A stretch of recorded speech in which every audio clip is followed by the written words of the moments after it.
Okay, and I'm very happy to introduce our first speaker for this morning, Josephine Emmett-Seckers, who's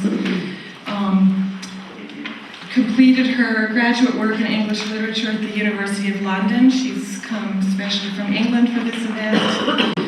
She is often at ISAP lecturing for us, and we're very happy about that. She's taught at the University of Calgary in California, in Canada, and graduated from the C.G. Jung Institute in Kuzov, and was recently ordained an Anglican priest, right? Okay. And I hope not to embarrass you, but just to say a personal word, I can remember it must have been in the 90s, going to a seminar at the Institute, and I believe you were lecturing on the prick of consciousness. And I was very moved, and I still remember that today. I really liked the way you handled the poetry. So I'm really happy to introduce you, Josephine. Thank you.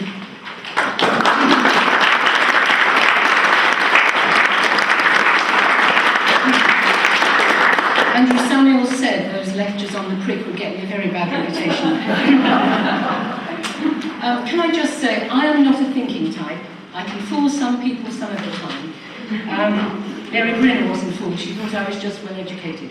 And so my method for really good thinking types may feel like as though I'm a bee in a flower garden. My preferred way to see my method is that there is nothing here, I'm sure, that most of you don't already know. I see my lectures as shaking the kaleidoscope. On this particular occasion, at this particular time in my history, in history in general, and see where the pieces fall. So I hope that you will bear with my buzzings. I do have to handle the PowerPoint here, so I've had it very well set up for me. I hope it all goes well. So, the question that I woke with one morning and sent off to Zurich was one that I then had to discover the meaning of. And so I share with you incipit and the interrogation of nothingness. Psyche's response to the question, why is there not nothing? Leibniz's notorious question, why is there not nothing, sits in the background to all that I'm going to say, as is the assumption that generally beginnings are associated with creation, endings with particular kinds of destruction. Before creation and after destruction, we have feared that there is nothing, though science now posits that the right starting conditions when a simple molecule started to make copies of itself. But a molecule is nothing, is not nothing. And the moment we think before or after, we have created time, and time is nothing. I'm concerned with the drive, the Adam impulse, the quest for point zero, thirst for the virgin soil of time. We are compelled to get at the originating beginning, and beyond that, the absolute before anything. Similarly, to push forward to last things, and beyond that, the absolute after all things. We charge words like absolute and ultimate to the limit, but even then we cannot load them with enough limitlessness. A biblical scholar, considering our meagre capacities to perceive time, suggests that every death is equidistant from eternity. He quotes the intriguing text, I said, but surely, Lord, your promise is to those who are alive at the end. What is to be the fate of those who lived before us, or ourselves, or those who come after us? He said, I will compare the judgment to a circle. The latest will not be late, nor the earliest too early. The circle defies beginning and endings, allowing some escape from time.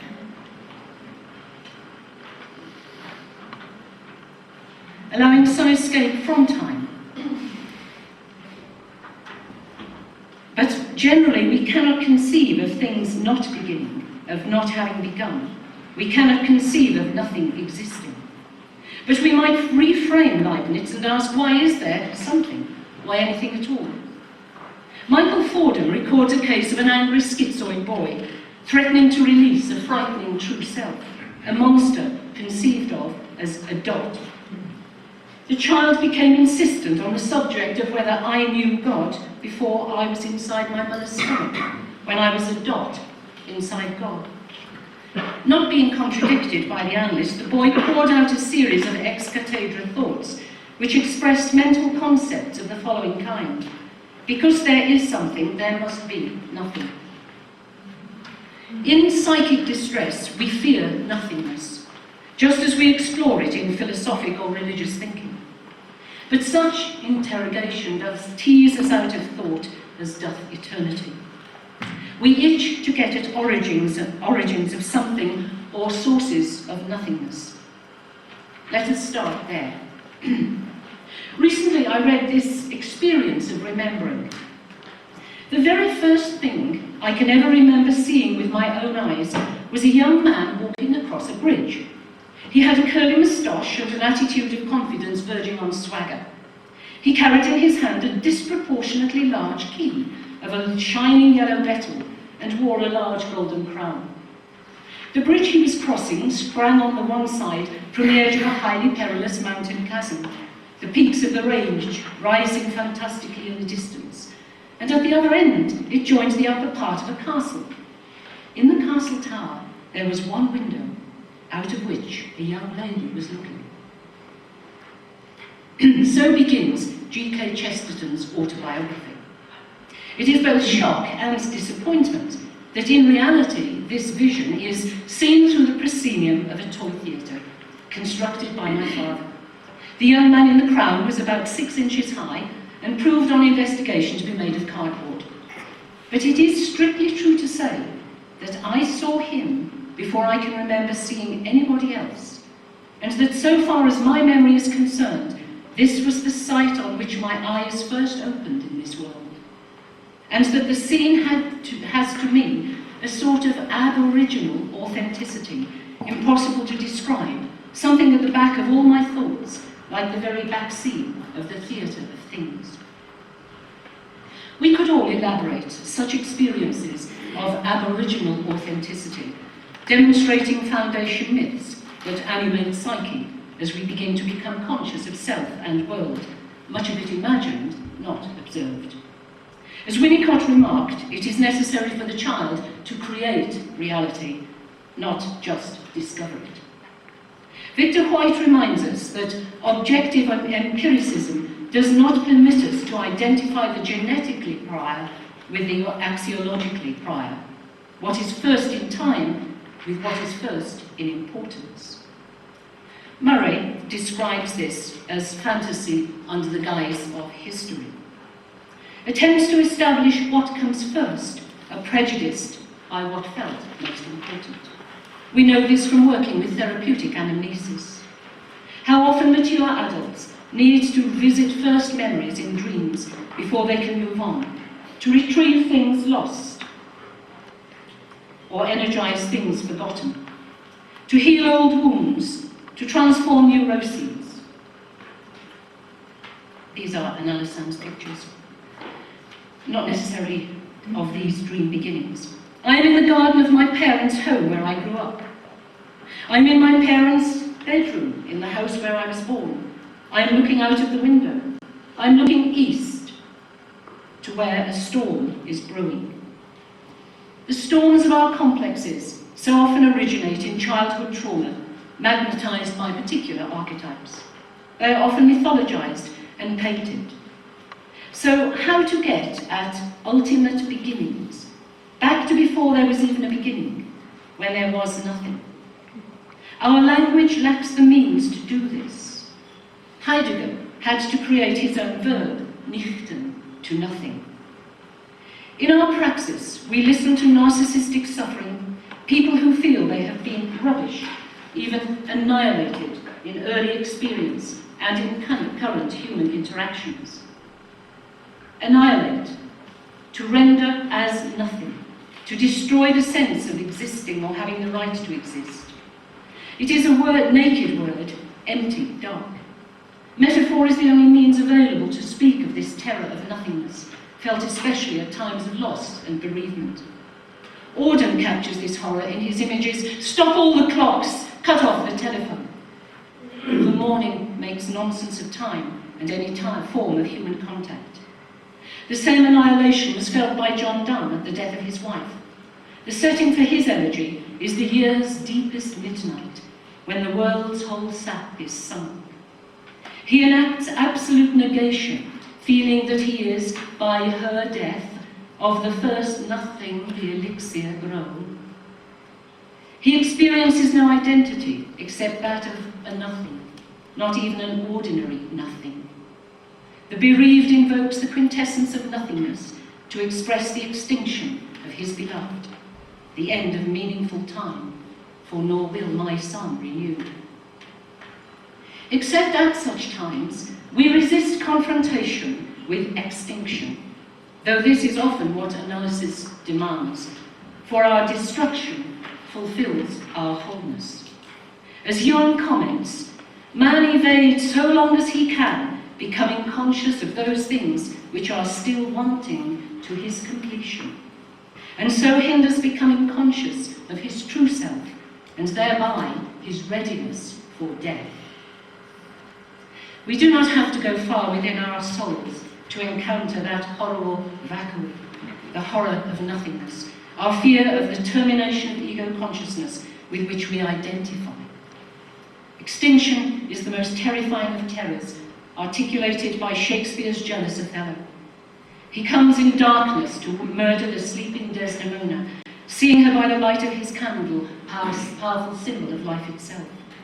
Poised between light and darkness, he agonizes, "Put out the light," then put out the light. Gazing between his candle and his beloved, he reflects, "If I quench thee, thou flaming minister, I can again thy former light restore, should I repent me. But once put out thy light, I know not where is that Promethean heat that can thy light relume." The same absoluteness of extinction evokes a sensual dread of decomposition in Measure for Measure, where Claudio awaits execution. The Duke, disguised as friar, visits his cell, urging him to be absolute for death. Either death or life shall thereby be the sweeter. But ego on death row cannot support such hope, and he reacts, "I, but to die, and go we know not where, to lie in cold obstruction and to rot, this sensible warm motion to become a kneaded clod." The knowledge of mortality haunts dream and conscious thought in many forms. To integrate it into loving and living is a significant psychological achievement. Shakespeare's sonnets reach such soul depths. One sonnet ends, "This thou perceivest, which makes thy love more strong, to love that well which thou must leave ere long." Soul must contemplate this mystery while accepting the eternal process that dust thou art, and unto dust thou shalt return. In this we hear Jungian teleology. Death is the end of life, Jung says, not only in the sense of end result, but also in the sense of end intended. Death is always not merely the antagonist of life, but part of life itself, without which life would not be life. This is a transformation analysis fosters. But for many suffering souls, it is not literal death that terrifies, but psychic annihilation.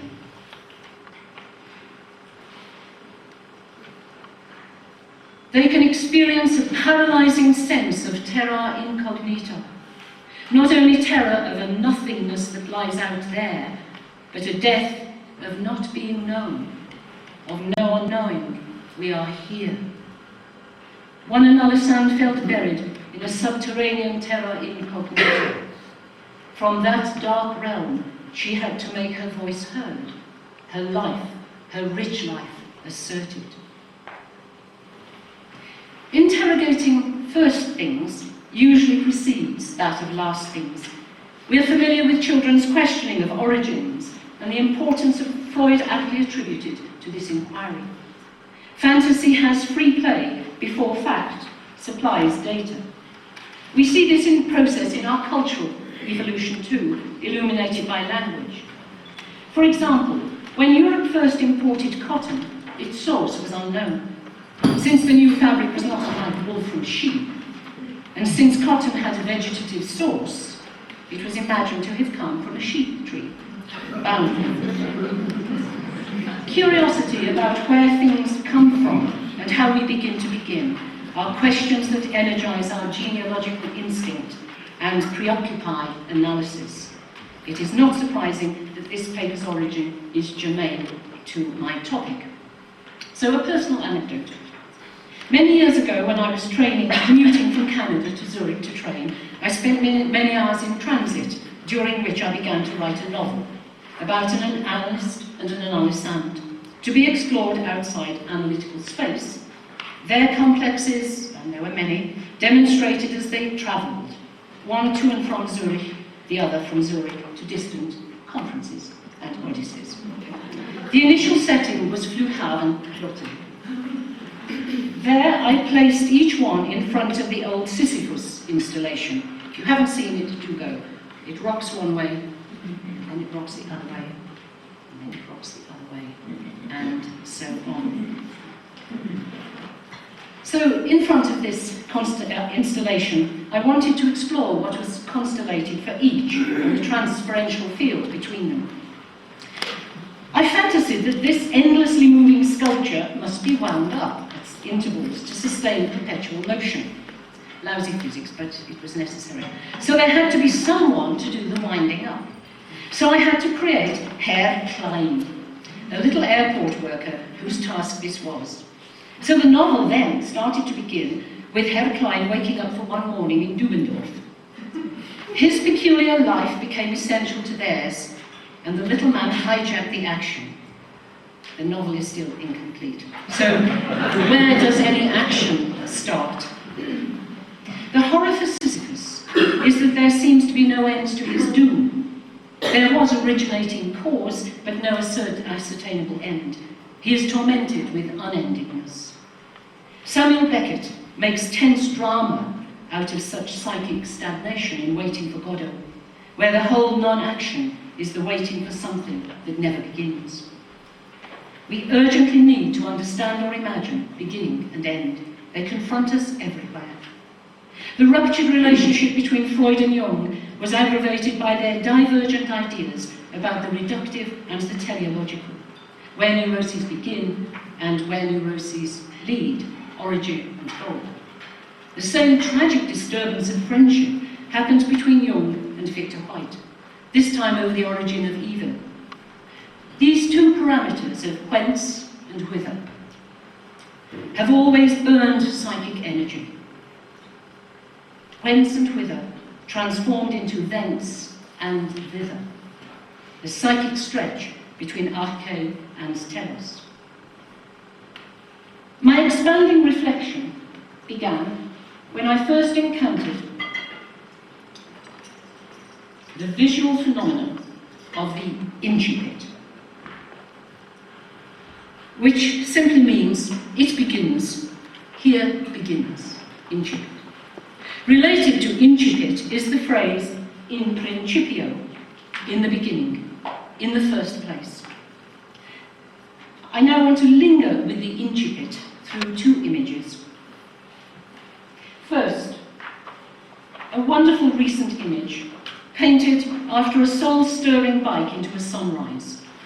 The creator-painter watches God from behind, as the creator flings colour into empty space. She positions the spectator there too, to participate in another here beginneth, another day, wholly new yet ancient. The shocked painter confessed, I think I knew what it felt like to be God. A contemporary in principio that could illustrate the opening of the book of Genesis. In the beginning, God created. That mythic creation from which all others derive. Conventional theology claims that creation to be ex nihilo, that inconceivable nothing that haunts my exploration. Lucretius reflects Psyche's inability to conceive of a matrix of nothingness in his scientific exploration of the nature of the universe. He fantasied that nothing can ever be created by divine power out of nothing. Here theologies depend on imagination, so valued by Jung as the life force of psyche. But the mind is yet again subject to bafflement. For as one poet exclaims, the absence of imagination had itself to be imagined. We must ask what comes even before inspiration, or with Michelangelo interrogate the sleep in the marble prior to the chisel. Prior to priority. This painting brings vividly to mind Jung's comment, speaking of his personality number 1. Here, he says, lived the other, who knew God as a hidden, personal, and at the same time supra-personal secret. Here nothing separated man from God. Indeed, it was as though the human mind looked down upon creation simultaneously with God. The second image, matrix for my exploration, comes from an illuminated medieval manuscript. Those of you who heard the prick lectures will recognize this was a seminal prick for those lectures. This is the incipit of the In Principio of St. John's Gospel. In the beginning was the Word. This image is clearly masculine. Phallic man mounts the phallic capital I, from which all things will follow, as indeed they do in Christian theology and in ego formation. This is surely also Redfern's phallic ego.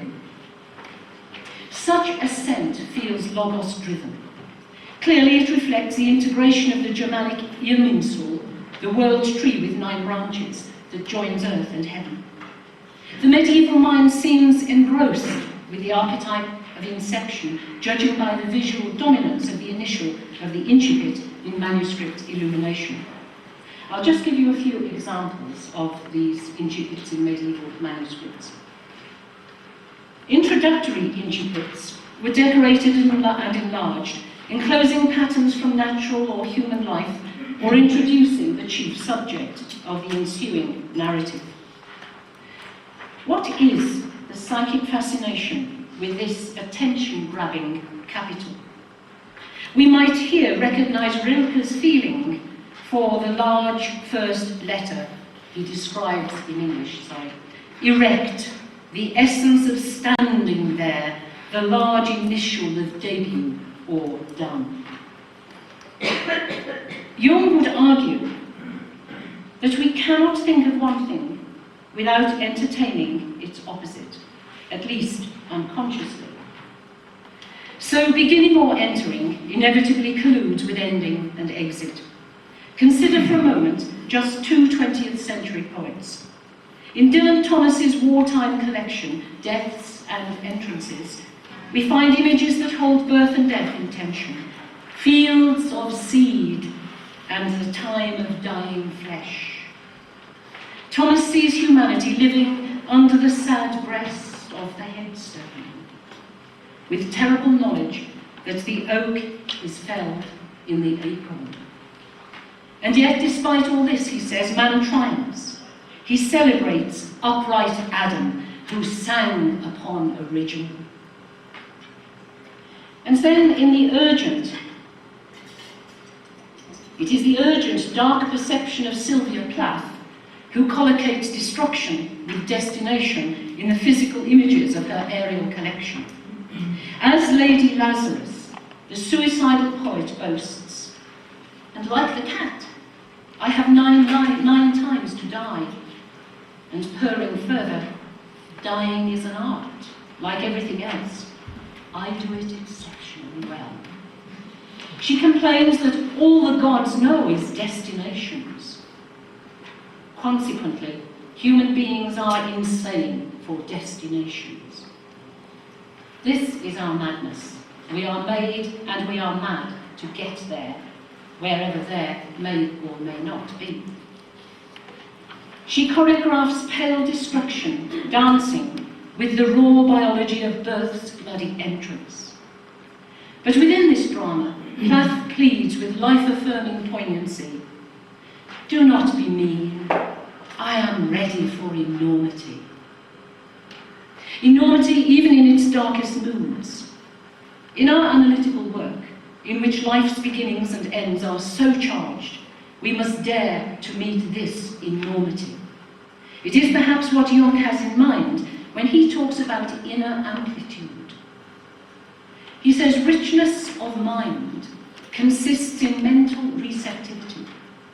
What comes to us from outside, and for that matter everything that rises up within us, can only be made our own if we are capable of inner amplitude equal to that of the incoming content. Enormity, amplitude. How do we expand our analytical space to nurture them?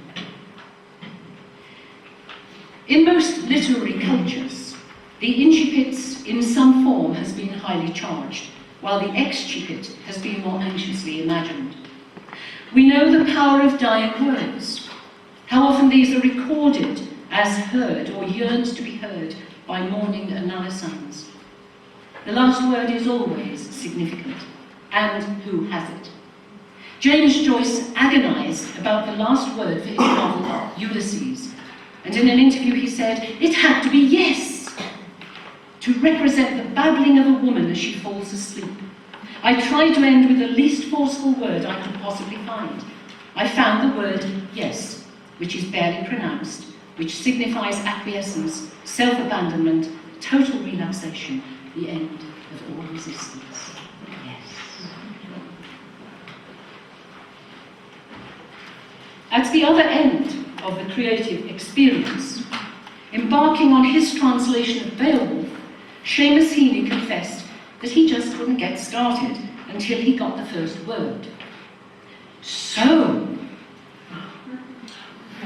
I quote, so the spear danes in days gone by, and the kings who ruled them had courage and greatness. We have heard of those princes' heroic campaigns. And so he enters the mythic saga. So, such an innocent grammatical particle, but carrying so much psychological intent. In our analytical conversation, notice how often we begin an exchange with this coordinating conjunction. So can open up vast possibilities and wonder. Victor White described a similarly teasing experience in a diary entry. It is difficult to know where to begin this story, for I do not yet know where it's going to end. Perhaps I shall never know, perhaps it never does end. Until I know the end, I shall never know its real beginning. For even were I to introduce the story with a wearisome complete autobiography, still I should not begin from the beginning, for even were I to weary you with everything in my conscious memory before relating my story, still I should not begin from the beginning. I should have to go much further back than the limits of my conscious memory. Back to infancy, back to the womb, back to my parents, back to their wombs and their parents, and so on ad infinitum. Back perhaps to Paleolithic and anthropoid ancestors. It is the most obvious truism that physical life, the game of existence, is stretched between birth and death, arrival and departure, creation and extinction. We inhabit the interlude between prelude and postlude, between preface and afterword. Every time we watch a movie or read a book, we agitate for the end, even at the beginning. But as soon as we find only another quarter of an inch of book left, we slow down, desperate to relish what remains. Frank Commode suggests that in such ways we rehearse our death.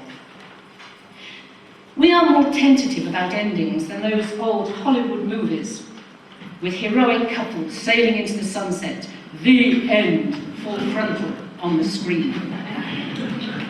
Our resistance manifests in our daily partings when we insist, auf Wiedersehen, au revoir, I'll be seeing you, talk soon. We might see these simultaneous juxtapositions of the end of seeing as Winnicott saw the game of peekaboo. Now you see me, now you don't, but you will.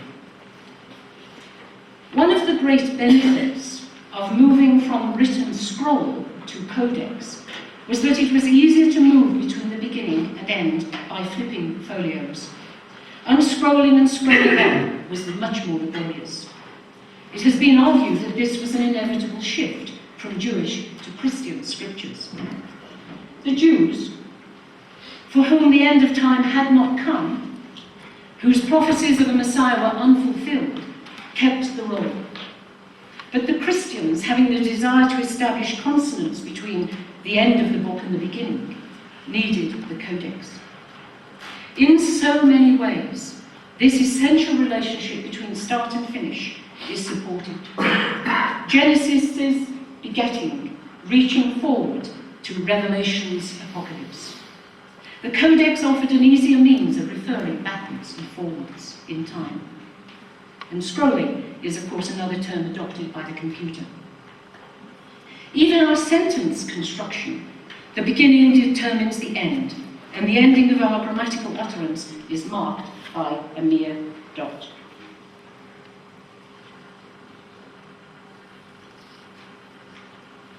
A mere stop, a full stop, we say in England, or period in North America. In his stimulating book on the conception and history of zero, Kaplan delights in the dot of our numeracy and literacy. That little punctus or prick can work so hard. We use this spot to mark completion. But when we don't want to come to complete a statement, either because we have too much to say, or we are uncertain, or we want our reader to supply the conclusion, the tantalizing convention is to write dot, dot, dot, mere specks. If we look at fairy tales from this perspective, when the action finishes, there is some conventional signal of ending. We hear formulae such as, they lived happily as long as they lived. Perhaps more could be authentically implied by dot, dot, dot. Wiser folk tales end more teasingly, resisting the pressure of tidy happinesses. But consider for a moment the structure of dreams, how firmly they often begin. One glance at my dream book offers, I am digging in rich soil. I am living on a hill. I am at Sandy's house. I am driving a coach. I am in a class. That impressive I, initiating action, could be illuminated with a capital. Such a declarative dream ego is often assumed to be evidence of a well-developed ego. Mean machine theory supports Dawkins' evolutionary thinking that dispenses altogether with a choosing I. But that initially imperious ego often ends feebly, without the satisfaction of the grand lysis that Aristotle and Jung valued. Another sounds often confess, the dream just ends, or I just wake, and the energy fades. Such dream endings feel like whimpers, although they began with such a bang, which is why dreams that do have an emphatic lysis make such an impact. It seems that not only is there a desire for lysis within the structure of a dream, but also in the course of analysis itself. After several years of analysis, a man with dominant thinking, who had wanted to be a vet in his youth, dreamed, I'm in a cattle shed. My job is to artificially inseminate a cow. To do it, I have to sexually stimulate the cow, then inseminate it with the sperm in my hand. The cow's uterine area opens up. It is beautiful, almost architectural. So his work reached a most strange but fertile license. We live life in midst, in medias res, more comfortable in the middle than at the start or finish, except perhaps the puer. Although we are well schooled, accepting as self-evident truth a need for classical structure, beginning, middle and end, we feel more anxious anticipating endings. Robert Burns envied a little mouse he had startled thinking that it only experienced that particular moment of fright, whereas the poet is burdened with time and expectation. He confides to his mouse that forward though I canna see, I guess and fear. That human speech has created a grammar of futurity, burdens us with apprehension, but it also allows us to have hope. George Steiner sees this future aspect of our speech as a radical scandal, a subversion of mortality. It enables poets to create a dam against oblivion. Teleology posits future. Existing outside of time, the dream gives us access to the timelessness of psyche, which cannot be imagined not existing. Non-existence cannot be an experience. Non-existence cannot be an experience. Knowledge and experience of Alpha and Omega is central to religious reflection. It inheres in the Judeo-Christian culture as part of the rehearsal of wisdom. The book of Ecclesiastes proclaims, God has made everything suitable for its time. Moreover, he has put a sense of past and future into their minds, yet they cannot find out what God has done from the beginning to the end. Time becomes a religious sensibility. Perhaps we start to learn the gestalt of beginning and ending, not in church, but in the playground. At least we used to, when we still played in playgrounds. We certainly enacted life's process in our rhyming games. I'm sure most of you know, or some of you, there was one in the bed when the little one said, roll over, they all rolled over and one fell down to a 9 in the bed and the little one said, roll over, so on. There were 2 in the bed when the little one said, roll over, they all rolled over and one rolled out. There was 1 in the bed when the little one. And then the whole process reverses. When 9 are in the bed, they start rolling out again. All who rolled in, roll out, except 1. We dare not go all the way back to none, or there would be no one in the bed to say, roll over, roll over. It is a theological truism that only God can create out of nothingness, affirmed even in that strangely atheistic aesthetic of 20th century art represented by Marcel Duchamp. Oh, I'm sorry, that was the Garden of Youth, the Garden of Delight by Cranach. And what fascinated me and reminded me of rolling over is this little detail in the corner.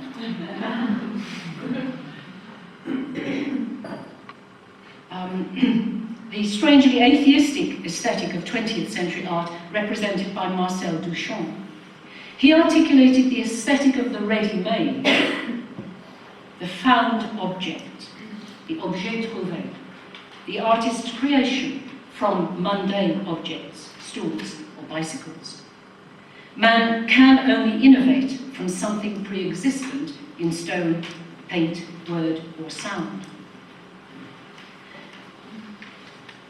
So if none is in the bed to call for the rolling over, it is too impossible an ending.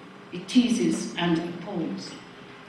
But in contrast to this unbearable possibility, folk tales affirm the ineluctability of life and nature, the power of life itself.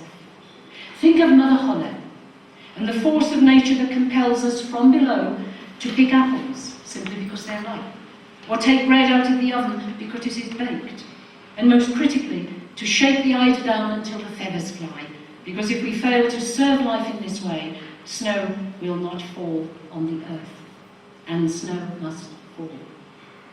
How distant are the actors in this underground world from Beckett's passively subservient men who introduce their waiting for Godot with a deadening statement of fact, nothing to be done. This is a painful picture of neurotic suspension. There is no future tense, no hope, no anticipation, and worst of all, no image.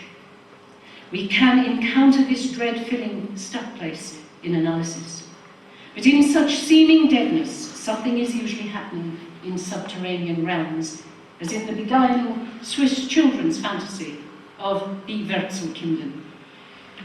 We must always be alert to the nothing above ground, and trust that there is always action below consciousness which will emerge in the fullness of time. Analysts know, as Shakespeare knew, that the nothing that comes from nothing can be potent. T.S. Eliot's Magi encounter this conjunction of beginning and ending. They find that they have travelled to a satisfactory Bethlehem to ask a question, not to find an answer. Were we led all that way for birth or death? There was birth, certainly. I had seen birth and death, but had thought they were different. This birth was hard and bitter agony for us, like death, our death. The 17th century poet Francis Quarles presented emblems of this stark conjunction in his 17th century hieroglyphics of the life of man. As soon as the candle of light is lit, it begins to burn downwards towards death. Birth initiates dying. Here and now, in this very moment, in this room, we continue the unstoppable somatic process of dying initiated at our birth. We are being created and destroyed minute by minute. The anabolic and catabolic mechanisms of cell life carrying us on our journey even as we sit here. Coming to terms with this reality is part of the work of analysis, the integration of mortality. Since most people come to do soul work around midlife, acceptance of aging is inevitably part of the task, compelling us to a raw encounter with the ancient topos of time, devourer of all things, tempus edax rerum. This figure must inhabit therapeutic space, not just in the petty dramas of greying hair and sagging skin. We must come to terms with impermanence and more, the brevity of time we have in which to contemplate eternity. We complain with Andrew Marvell that ever at my back I always hear time's winged chariot drawing near, and yonder, all before us, lie deserts of vast eternity. Our problem is that an inchoate consciousness of eternal infinity hovers over all our being in the world. We must hold in tension the paradoxical energy between our absolute cosmic inconsequence and the momentous significance of our being in the world at all. We are less than a drop in the ocean and simultaneously rulers of our own inner kingdom.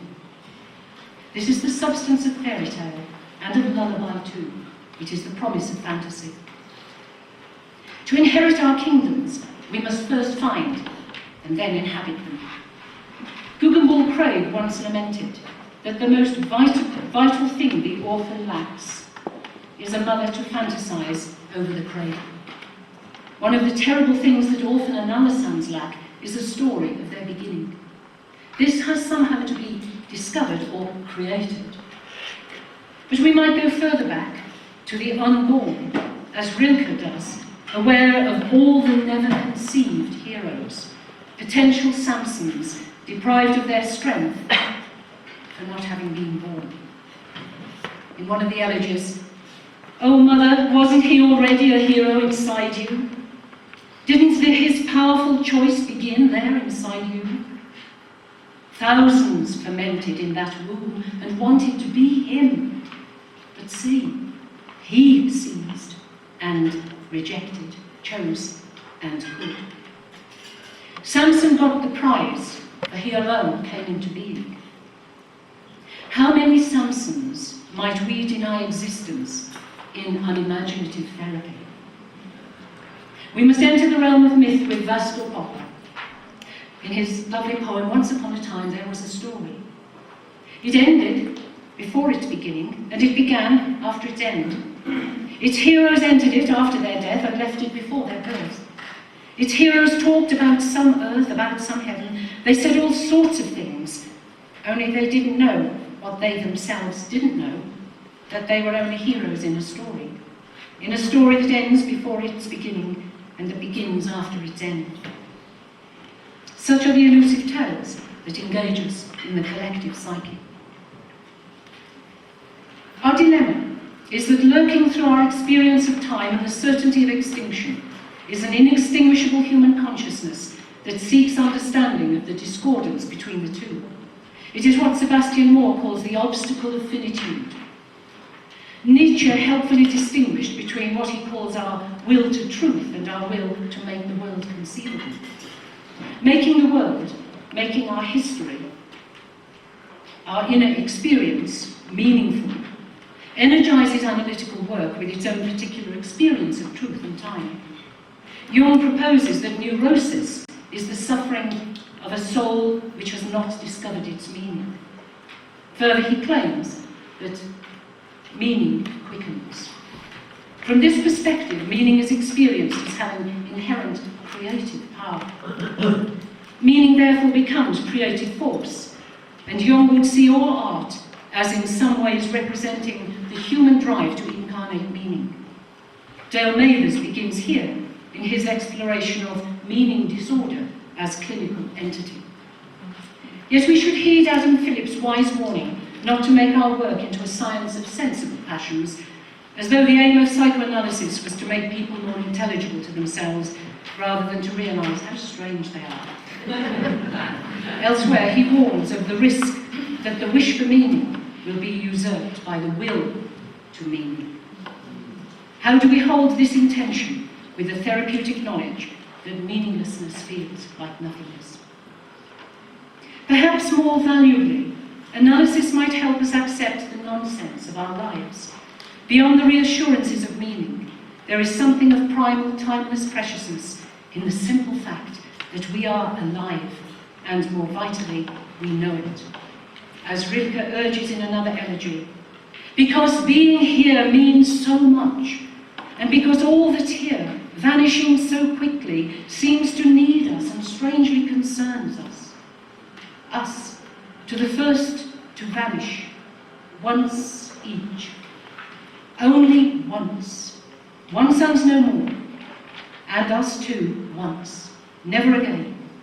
But to have been once, even if only once, to have been on earth just once, that's irrevocable. This once is all we've got. We cannot unbe. No death, not even suicide, can accomplish that. For we have been, and we have surrendered to tense and time, mirrored in our grammar.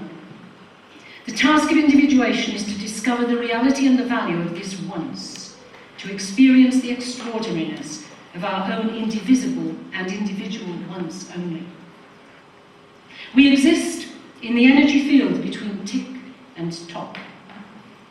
Frank Kermode describes tick as humble genesis, tock as feeble apocalypse.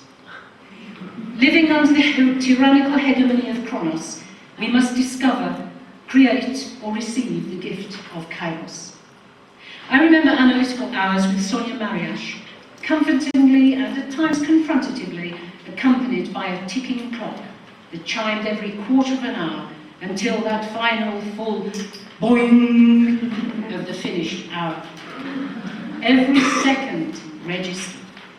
This is my hour ticking away, full of my life. Into this time-sensitive container, my timeless dreams were entertained. This is a crucial aspect, the marking of analytical encounters.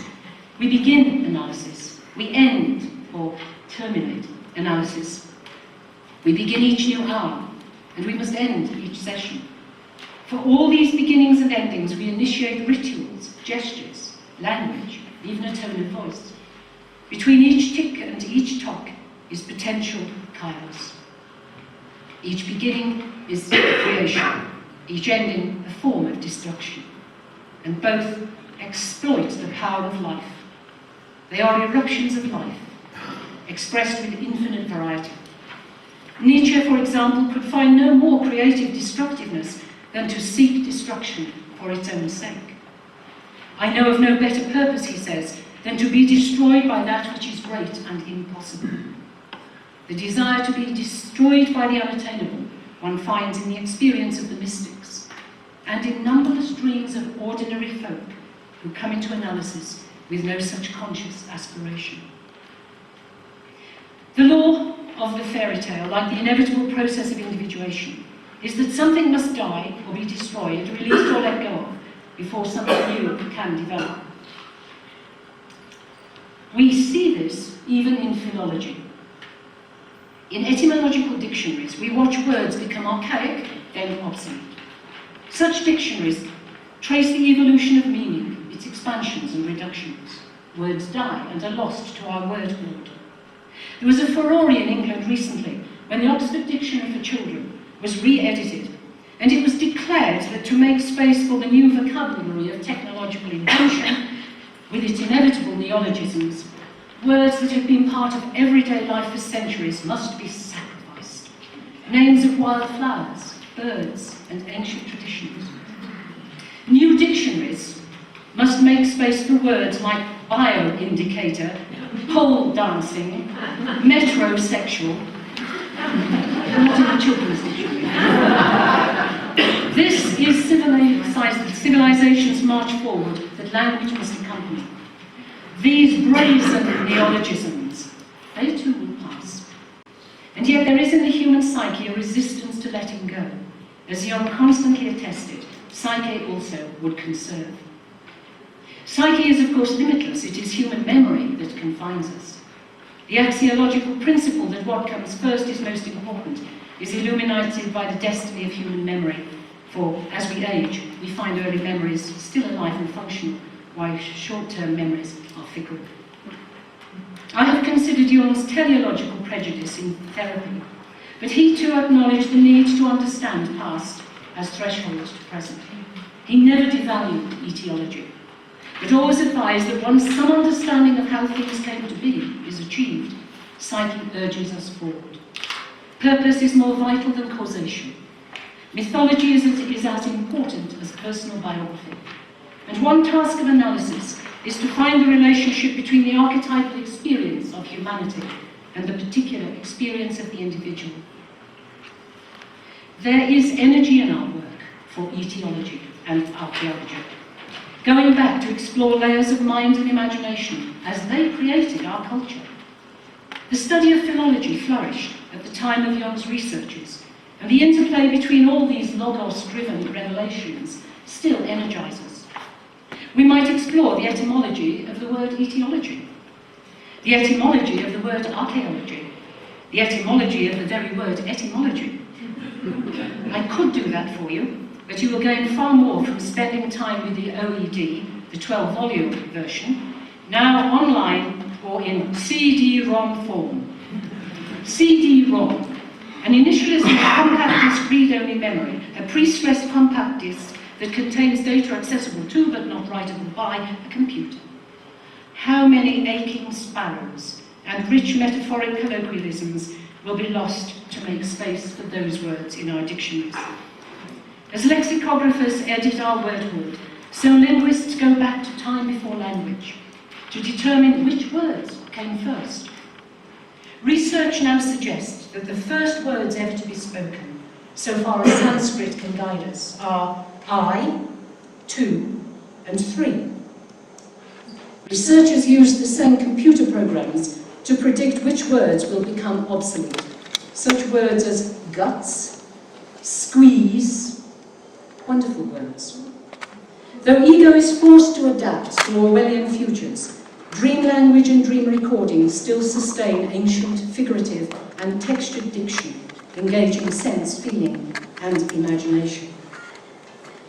In some form or another, our culture still has at least some vestigial awareness of the first words of the book of Genesis. In the beginning, God created the heavens and the earth, and the earth was formless and void. We seem to need to imagine something, if only chaos, out of which things can begin. Very often, at the beginning of a deep analysis, some vestigial image from creation myth appears. Such was a seething, undifferentiated mass of anacondas, mother and numberless babies coiling and uncoiling, in one very powerful dream. As in our very first Anglo-Saxon poem, where God first shapes all from nothing, He oss geschehen, we feel ourselves handmade, the work of God's creating fingers. Talmudic thinking, however, claimed many aborted creations before Eden, and in traditional Hebraic and Christian cosmogonies, there has always been the threat that God might destroy all and begin afresh. We have already glimpsed Adam, and we have verged on Eden, but before ending we must engage briefly with our initiatory myth. There are numberless creation myths, and they bear a family resemblance to our own Western primal myth. Much has been written on this topic by Jungians because it is central to our fantasy and symbol store. Its structure is vital to our psychic health and our sicknesses. Even more has been written by our poets and painted by our painters. I go briefly to Milton and his psychologically profound drama of human beginning. Satan has fallen from angelic bliss, and now that subtlest beast of all the field, agonized by loss, watches the original parents delight in paradise. We recognize our own jealous spite in the serpent's determination that if he cannot have it, neither will anyone else.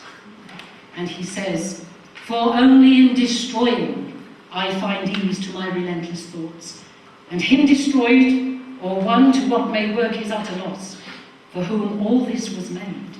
All this will soon follow, as to him linked in weal or woe. In woe then, that destruction may wide range." That first artist in destruction secures our fall and loss of that first paradise. Much energy is spent in analysis, dealing with the demand or hope for its retrieval, and the acceptance of the disappointment of what maturity may not retrieve. But competing with this sad story is an imagined memory of what came before, that time before time, what Edwin Muir imagines as the starting day. He remembers in a sublimer way of being. So from the ground we felt that virtue branch through all our veins, till we were whole, our wrists as fresh and pure as water from a well, our hands made new to handle holy things, the source of all our seeing, rinsed and cleansed, till earth and light and water entering there gave back to us the clear unfallen world. We would have thrown our clothes away for lightness, but that even they, though sour and travel-stained, seemed like our flesh, made of immortal substance, and the soiled flax and wool lay light upon us like friendly wonders. Flower and flock entwined, as in a morning field. Was it a vision? Or did we see that day the unseeable one glory of the everlasting world perpetually at work, though never seen since Eden locked the gate that's everywhere and nowhere? Was the change in us alone, and the enormous earth still left forlorn, an exile or a prison? Such numinous experiences of what is somehow somewhere, or can be, makes it possible to bear the forlornness of our mortality. But as Muir accepts, the world must roll back into its place. We cannot still live wholly by this vision, but we must not lose it. Obstetricians now say that uterine life is not as serene as we have fantasy. The fetus coughs as the mother inhales.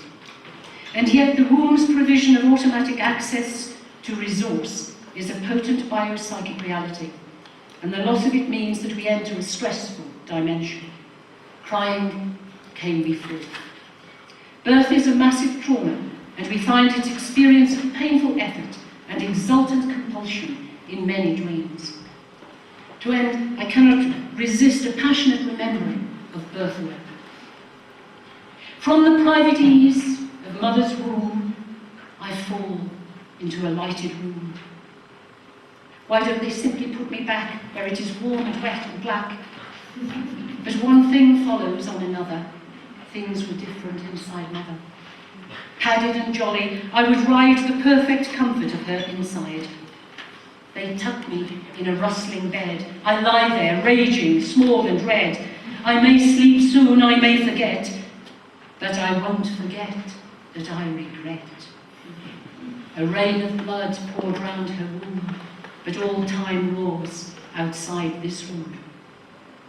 Birth is here, a fall into life, already potent with memory, such inchoate feelings of memory as we encounter in dreams. One of the most provocative moments in the Christian Gospels is the encounter of Jesus with Nicodemus.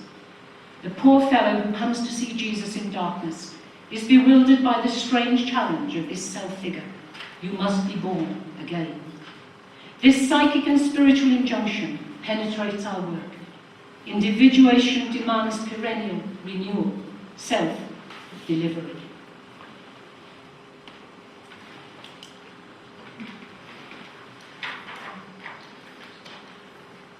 Yes, so. I will not even try to sum up all we have seen and heard, but I offer a fitting ending with our final incipit images in mind.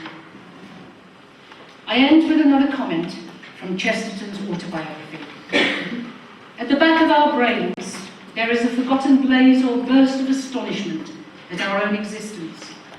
The object of the artistic and spiritual life is to dig this submerged sunrise of wonder so that we might suddenly understand that we are alive.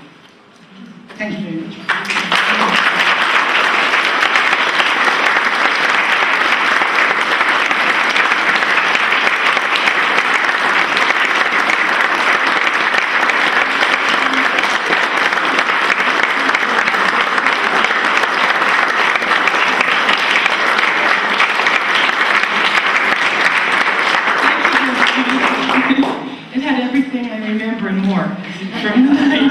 From the original print. This is the Jungian Odyssey, and the fourth to be held since it was founded more or less simultaneously with the founding of the International School of Analytical Psychology in Zurich. The concept of the Jungian Odyssey is to bring together a group of 15 or 20 senior analysts and lecturers, teachers from the international school, take them out into the country somewhere for a week and bring together an audience from around the world and put these two groups of people together and see what happens. It's a journey, therefore it's called the Odyssey. And each Odyssey is a little different because the personalities are different and the location is different. Each time the Odyssey is set in a different landscape, a different part of Switzerland. This year we are in the Upper Engadine, as it's called, a very unusual canton in Switzerland. The native language here is an unusual one. It's a descendant of Old Latin. It's the fourth language of the Swiss. We have German, French, Italian, and this version of Old Latin. The setting that we're in, the Waldhaus, is a hotel that is about 102 years old. They celebrated their 100th anniversary a couple of years ago. And it's a place that Jung visited twice with his wife Emma. They stayed in a room here in 1917 and again in 1926. So we feel that we're in a very privileged location this year. This is the fourth, as I said, the fourth Odyssey, and I feel it's, so far, we've had 2 or 3 days of it. It's a very rich, very full and exciting experience. Lots of good energy. The weather is improving, and when the weather gets good here, this is a magical country. We're deep in the mountains of Switzerland, near one of the famous ski resorts, St. Moritz, and the landscape is absolutely magnificent. This is also a location famous for its having housed the philosopher Friedrich Nietzsche during a period of his life when he was writing his famous work, Zarathustra. The Odyssey is organized by a small committee of very dedicated people. They've done this now for the 4th time, and they've really gotten it down to a fine art. Stacy Viert, who is also one of the officers in the international school, Isabel Meyer, and John Hill are the most active members of that committee. And they put together these programs each year. They invite a couple of special guests from the outside. This year we're very happy to have Paul Bishop, the professor of German literature from Scotland and from Glasgow. And he has given us a couple of lectures, one on Nietzsche and Jung, one on Goethe and Jung. It's very, very interesting material. And later in the week, David Tacey will be here from Australia. So we have people coming from the outside as well as insiders, our own training analysts, lecturing here. I'd say the quality of the lectures and the seminars here is very high, but it's also an opportunity for people to begin immersing themselves in Jungian psychology. You don't have to know a lot to get a lot out of these lectures and these experiences. Plus you meet people from all over the world, and there's a certain amount of bonding that takes place here. A community forms in the course of a week. You eat 3 meals a day together. You have free time together. There are excursions and other events besides the lectures and the formal meetings.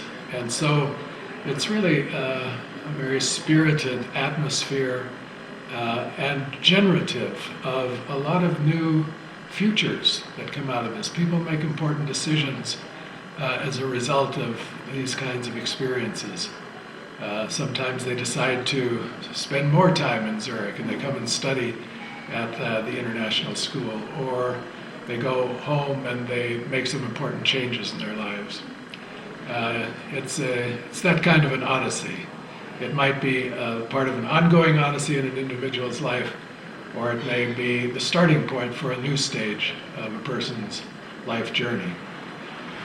What we're focused on is personal development, a deepening of the inner life, spiritual life, psychological understanding and insight, and gaining awareness of what's going on in the world around us and what's going on in the world within us. So I would like to invite the audience watching this to look into coming sometime to participate in an odyssey, or come to Zurich and study with us at the International School. Thank you.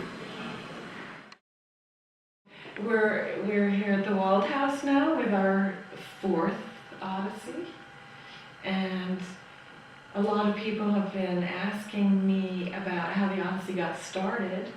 And I think, John, you know best because I wasn't part of the original committee. Yeah. You were. That's true, Stacey, that's right.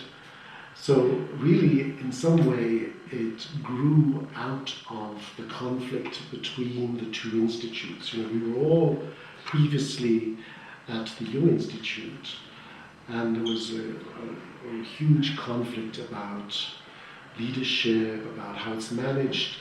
I don't want to go into too much detail. And then 2004, ESAP, if I remember correctly, began, and we thought of having a summer intensive in 2005. But we gradually realized, starting from scratch, it was so difficult. It was so difficult. So, first of all, a lady called Cedrus Monti decided to take on that task, and then came a discussion about what kind of summer conference. I had a lot of experience with Jung in Ireland, that's led by Arya Maidenbaum, so I had a completely different idea of maybe how a summer conference should be organized.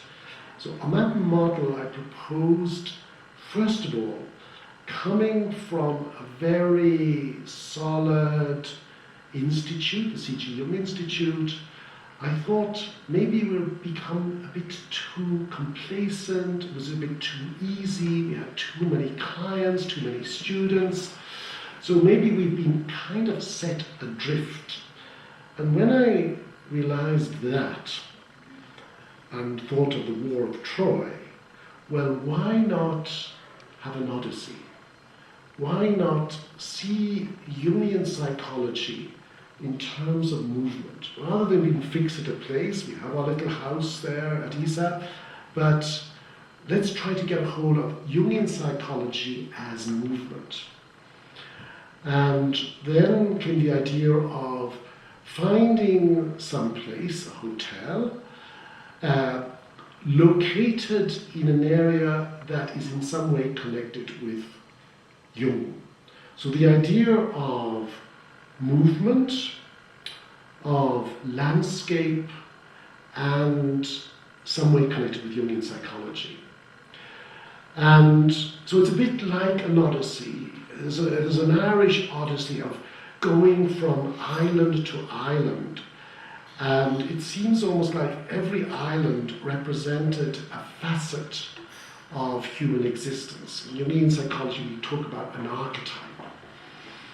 And so the first place that I, together with Cedrus, suggested was Flüeli-Ranft. It's right in the center of Switzerland, and it's the home place of the patron saint in Switzerland. Bruder Klaus. Bruder Klaus, that's right, yes. And because we were adrift, because we were not sure where we're going, it's a place which has a very vertical accent. You go up or you go down. Mm-hmm. And as people know, Bruder Klaus lived in a hermitage down in the gorge and became well known in Switzerland. First of all, for 20 years he never ate or drank. Now, we didn't quite do that in the Odyssey, but he had a lovely hotel, the Pax Montana. And then, so people could sort of go down to the hermitage, meditate, and then come up onto the hillside, and then we had the conference there. So it was very much the whole going up and down. And I felt that was a good start, because we needed to start from all the turmoil and chaos. Maybe we just needed to orientate ourselves spiritually on this vertical axis. And so began the Odyssey. And do you want to say what the connection of it is to ISAP? Well, yes. Is it an independent conference? No. It's held at the end of the summer semester. Right? So it's actually included in the summer semester. And the point being is that gives the students the opportunity to also experience the Odyssey, and maybe also it opens its doors to people who are not only interested in a week in these lovely mountain retreats, discussing Jungian psychology and goodness knows what, but also maybe to get to know ISAP, know the students, know the kind of curriculum we have there, the kind of training we have. So it's also a sort of invitation, I think. Yeah.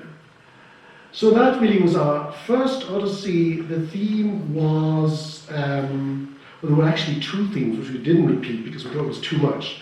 Jungian psychology today, something like between tradition and innovation. And there was a second thing which was, I think the quest for meaning, no, it's not that. I just have to look that up. Yes, it was quest for vision in a troubled world, exploring the healing dimensions of religious experience. I think that obviously grew out of our troubled world. And the connection with Bruder Klaus, I guess. Yes, exactly. That Very place good, yes, lent yeah, itself to that.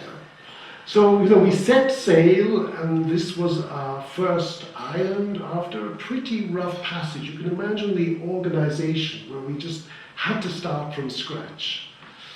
And then I was more or less in charge of that in the second half.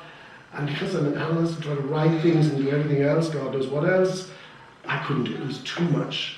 So then, after we had completed the first trip, voyage of the Odyssey, an angel appeared on the horizon and says, I will do the work for you. I will do the administration. And that is Isabel. Oh yeah, John, you're so nice, but thank you.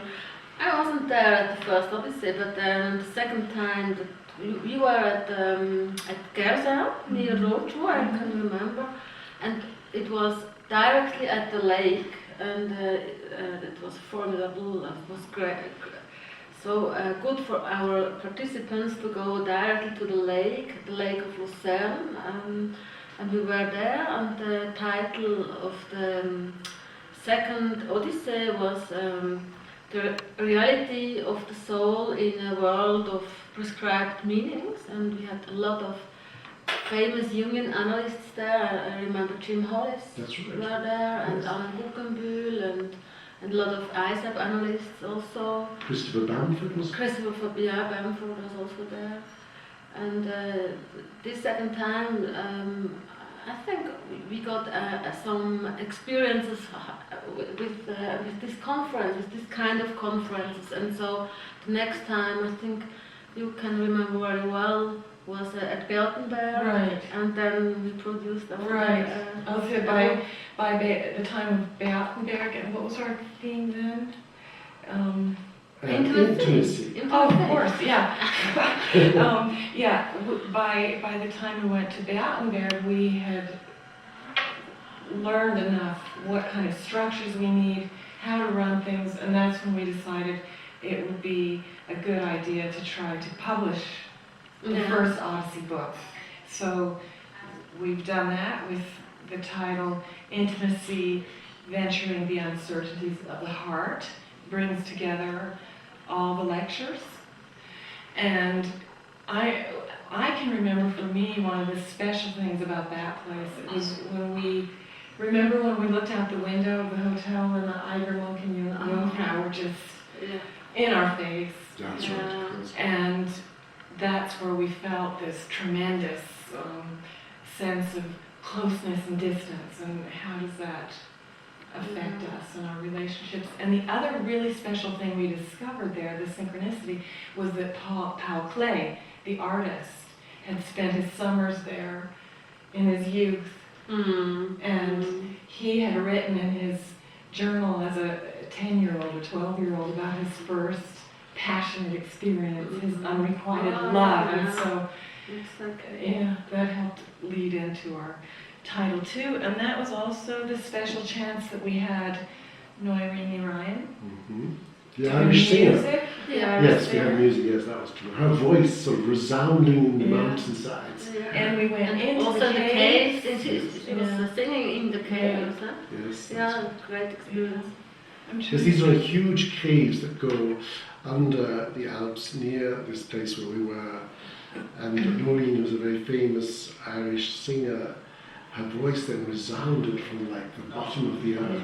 It was almost like, And she got everybody singing together. That's right, yeah. And we even discovered that this cave, a dragon used to, I believe. Yeah. Do you know who was the first? Saint Beal spelled the dragon. Oh, yes, and he's Irish, isn't he? Yes. That's right. Yes. I think, if I remember the date correctly, he was supposed to have been there around 500. Yeah. And After Jesus, yes. yes, and expelled the dragon and lived in those caves to his dying day. Isn't that amazing? Yeah. So we do try to find something, almost like a legend or a story connected with the landscape. Right. That connects with the unconscious. And also the Genius Loki, That's right. where Jung has also, I don't know if he was at Pjottenberg, but I think he was here in Waldhaus. Yes. He was at, what do you think about, no, He was definitely at the Florian because he wrote Roger Klaus. Oh yes, he's got a whole work with on Roger Klaus, and he was there, and he said, if I remember correctly, somebody asked him a question, well, how did Ruder Klaus survive 20 years without eating? And Jung wrote in a manuscript, he believed that this man could somehow take up the energies of the beautiful surroundings of nature. And the most extraordinary thing about it is when they dug up his bones, they found they were the bones of a 50-year-old man, and when he was 50, he stopped eating. He died when he was 70. So this is just like, it's a mystery. But Jung was most interested, as Montfranz wrote a book about Budapest. That's right. So a very Jungian theme, as it were. And for the area of Gersau, we had notes from Jung about how his father used to take him. On the Rigi, on the mountain Yeah. of Rigi. And it was by the time we came here to Waldhaus, we didn't know that Jung had stayed here. Jung and C.G. Jung and Emma stayed in room 221. Yeah. But we didn't know that when we came That's here. right. Yes, That we was- didn't. Yeah. Yeah. Yes. Also, I mean, the Waldhaus is much famous. Who else was here, Isabel? Do you Oh, know? Rainer Maria Rilke and Rilke, Thomas yes. Mann and Hermann Hesse and also Nietzsche. And the women. Philipp, the women. Yes, very good, Stacey. That's Yeah, right. women. Oh, Emma Jung, but who else? Lou André Lou Salome, Salome. who was very connected to Yeah. Nietzsche and Rilke. I think she even tried to get them involved in a Freudian analysis. But Rilke... And we didn't mention that the Nietzsche house is down the hill from here. That's So right, that was- yes, of course. yeah. That's Yeah. right, yes. That's of course true, yes. We might guess that Jung was researching Nietzsche. I was trying to look at the dates. I'm so bad with dates, but he'd been working on the Zarathustra Yeah. seminars and In the 1920s, wasn't Yeah. it? But I mean, I think he was here twice. Okay. Sometimes, I think, very early and then later. okay. So, no doubt, no Yeah. doubt. I mean, I'm sure he visited the Nietzsche. I mean, knowing him, he must have visited Yeah. Nietzsche house. I think so as well. Well, tell me, Isabel, I just want, because, you know, we have all these Jungians, these wonderful ideas about, you know, vertical and sort of all these archetypal motives, visit to islands, venturing the other side, exploring the reality of soul. But, you know, Isabel, you're the person who does a lot of the administration. And I've heard recently that, you know, people say, well, the thing amazing about this conference is Jungians are rather impractical. And sometimes the organization goes different. But this runs so fluently. I mean, do you find it easy or difficult to organize these conferences? This one or all? All of them. I mean, All of them. how did you do it? I mean, you put all these different strands together. I don't know. I think I'm the oldest of 5 sisters, and perhaps it is like this. So Really? I don't know. It is in my blood or something like that. I I mean, you don't seem know to what do it so easily without any, you know, because it's very, when they organize the hotels, when we look after everyone, do they have the right room, do they have the right bed, and all the lecturers, and I mean, it's just... I don't know, but I have you and the committee and a lot of other people are helping, and it's the whole organization, and a lot of people help, and so that's we try our best, very don't we, why. Stacey? Yes. Although sometimes it's not easy, Yeah. It sharpens up our inferior sensation. That's right. Yes, that's true. Yes, there's so much to do. Often, I mean, I burnt my hand on a teapot, and I think you also. I had broke this- my hand Yes, on the exactly. light switch. That's right. Our inferior sensate functions. Yeah. It does, but it does actually bring us down to earth, doesn't it? Yeah. And just in the organizing Yeah. of this conference. That's true. Yeah. Right. I wonder what we'd like to talk about next year. Don't you think that might be important? Yes. Would you like to say something about that? Where is it going to be, and what's the theme? Do you remember the theme? Yes, the theme is trust and betrayal, dawnings of consciousness. Oh, yes. And we'll be going back to Gersau, back to Hotel In the middle of, Hochschule. it's in the middle of Switzerland. It's also an important thing. In the center of Switzerland. And there's a beautiful Yeah. lake. It's in the Yeah. mountains, and you see the Alps and Yeah. a beautiful lake. Mhm. And the hotel is exquisite, actually. Yes. Yeah. And I find it, you know, I hope that this time we'll make more of the fact that the Rootley Meadow is opposite the hotel, and this is a It's the- very Yeah. you can And tell it's that. Calm. What's the route kilometer? Do you remember? Yeah, it's the beginning of the Switzerland, and there is also the area where Wilhelm Tell lived, and Wilhelm Tell is the the famous myth in Switzerland, and it is in this area where we will have the hold the next Odyssey. And that myth you could look at through the lens of trust and betrayal, Yeah, because Wilhelm Tell dared to betray the foreign authorities, The oppressor. the That's oppressor. right, yeah. And Yeah. so there you have it in the collective psyche. Yeah. And we have a very special person who's coming, Don Kalschek. oh Right. yes. And Robin van van Loos. Yes, Yeah. yes, yeah. So, Yeah. Yeah. so that'll be a great, very special person. I met him in Ireland recently, and he's just a wonderful person to have. Very good speaker. Well, I'm looking Yeah, forward. very, very deep person. Yeah. Yeah. So we're starting to organize that. We're not finished with it, so we're starting to Yes, it organize never that. ends, does it? Never Yeah. ends, yeah. Okay. Mm-hmm.